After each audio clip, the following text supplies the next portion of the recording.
సొరకాయ పచ్చడి వేడివేడి అన్నంలో నెయ్యి వేసుకొని తింటే చాలా టేస్ట్ బాగుంటుంది. తయారు చేసుకునే విధానం చూద్దాం. Hi friends, welcome back to Badalas kitchen and vlogs. ఇవాళ సొరకాయ పచ్చడి చేసుకునే విధానం చూద్దాం. ముందుగా సొరకాయ ముక్కల్ని కట్ చేసి పెట్టుకోవాలి.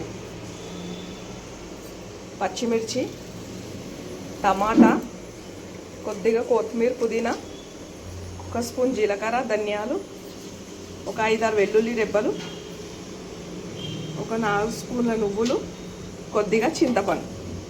ముందుగా ఒక కడాయి పెట్టుకొని అందులో కొద్దిగా ఆయిల్ వేసుకోవాలి. ఆయిల్ వేడికిన తర్వాత పచ్చిమిర్చి వేసుకోవాలి. పచ్చిమిర్చి వేసేటప్పుడు కొద్దిగా సాల్ట్ వేసి ఫ్రై చేస్తే మంచిగా పచ్చిమిర్చి ఫ్రై అవుతాయి. పచ్చిమిర్చి ఫ్రై అవ్వగానే నువ్వులు కూడా వేసి అందులోనే ఫ్రై చేసుకోవాలి. ధనియాలు, జీలకర్ర, వెల్లుల్లిపాయలు అన్నీ వేసి ఒకటేసారి ఫ్రై చేసుకోవాలి.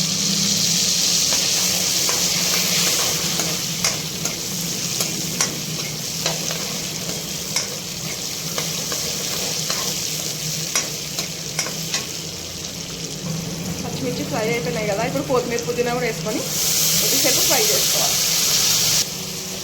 ఇవి ఫ్రై అయిపోయినాయి కదా, ఇప్పుడు తీసుకొని పక్కన పెట్టుకోవాలి ఆయిల్లో నుంచి. ఇలాగే ఆయిల్లో సొరకాయ ముక్కలు వేసుకొని ఫ్రై చేసుకోవాలి. ఇంకొకటి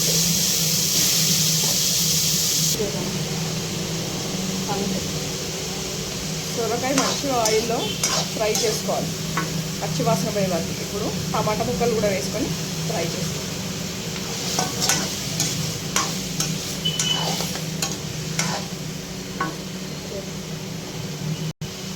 అందులోనే ఇప్పుడు చింతపండు కూడా వేసుకొని ఫ్రై చేసుకోవాలి.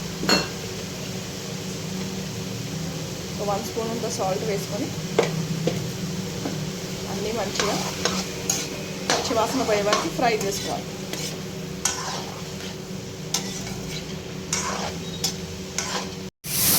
సొరకాయ ముక్కలు మంచిగా ఫ్రై అయిపోయి చిన్న చిన్న ముక్కలుగా కోసుకున్నాం అనుకో తొందరగా వేగిపోతుంది. వాటర్ అంతా పోయే వరకు పెట్టుకొని వేగిపోతే చల్లార్చుకోవాలి.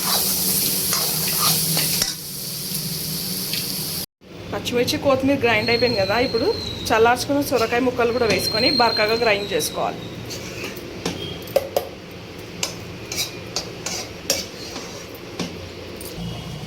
ఇప్పుడు తాలింపుకి ఒక చిన్న ప్యాన్ పెట్టుకొని ఆయిల్ వేసుకొని ఆయిల్ వేడెక్కిన తర్వాత మినపప్పు, శనగపప్పు వేగిన తర్వాత జీలకర్ర, ఆవాలు వేగిన తర్వాత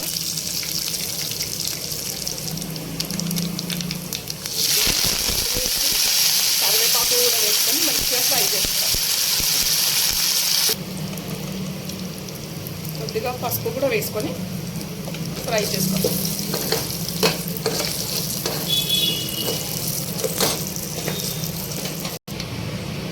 అదే తాలింపులో సొరకాయ పచ్చడి వేసుకొని కొద్దిసేపు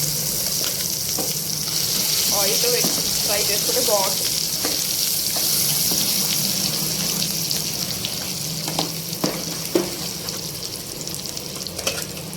పచ్చడికి తాలింపు ఎక్కువ ఉంటే టేస్ట్ చాలా బాగుంటుంది.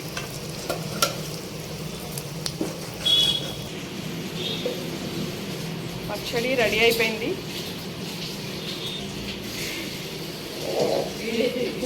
వీడియో అయితే ఇంతే అండి. నచ్చితే లైక్ చేయండి, షేర్ చేయండి, సబ్స్క్రైబ్ చేయండి.